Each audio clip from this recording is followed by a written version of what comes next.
উড়িয়া গেল রে সোনার ময়না পাখি রে আমার। ঢাকার ব্যস্ত শহরে হাজারো মানুষের ভিড়ের মাঝেও এমন কিছু মা আছেন যাদের কোনো ঘর নেই, কোনো সন্তান নেই, নেই খোঁজ নেওয়ার মতো কোনো আপনজন।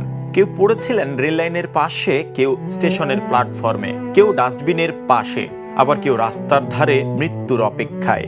এখানে রাস্তায় পড়া বেওয়ারিশ মানুষগুলো থাকে, যারা মানসিক ভারসাম্য হারা, যারা ঠিকানাবিহীন পরিচয়হীন ওরাই থাকে। তাই ওদের এখন বর্তমানে 100 মা আছে আমার, আর এখানে কিছু মেয়েরাও আছে একই সাথে, যারাও অ্যাবনর্মাল মেয়ে, এবং এরা আবার রাস্তায় বাচ্চা কনসিভ হয়েছে, ওই অবস্থায় চলে আসছে, এখানে বাচ্চা হয়েছে, এইরকম 7-8টা বাচ্চা আমার আছে। এই মানুষগুলোর অনেকেরই দুবেলা খাবারের নিশ্চয়তা ছিল না, অসুস্থ হলে ছিল না চিকিৎসার ব্যবস্থা, এমনকি মৃত্যুর পর তাদের দাফন করার মতো একজন মানুষও ছিল না পাশে। ঠিক তখনই তাদের জন্য আশ্রয় হয়ে দাঁড়ায় সৈয়দা সেলিনা শেলি। আমার কেউ বাবা নাই, ও বাবা কেউ নাই, বাবা আমরা তো আছি। কেউ নেই।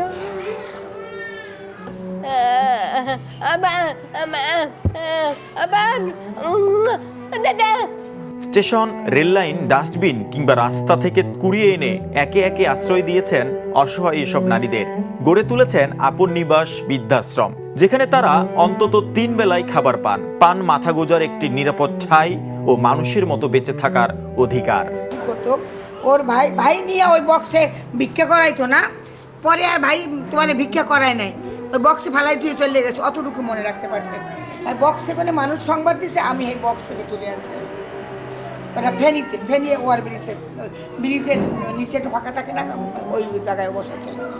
কিন্তু মানবতার এই লড়াই মোটেও সহজ নয়। প্রতিদিন বাড়ছে খাবারের খরচ, বাড়ছে চিকিৎসার ব্যয়, বাড়ছে অসহায় মানুষগুলোর দেখভালের দায়িত্ব, আর সবচেয়ে বড় সংকট মৃত্যুর পর তাদের দাফনের জায়গা।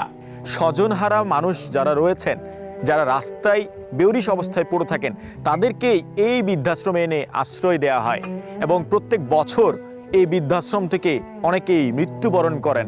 কিন্তু তাদেরকে মাটি দেওয়ার মতো একটা জায়গা যে প্রয়োজন, সেই জায়গাটি তারা পান না, এমনটি তাদের কাছ থেকে আমরা জানতে পেরেছি। এবং তারা প্রত্যাশা করছেন যে এই বেউরিশ লাশগুলো যেন সঠিকভাবে তারা আঞ্জুমান করতে পারে।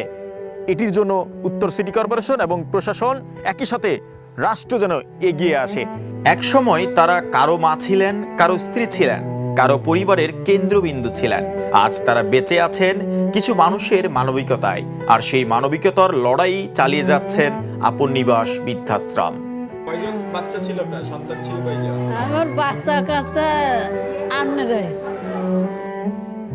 জয় ক্রিস্টোফার বিশ্বাস, দ্য নিউজ, ঢাকা।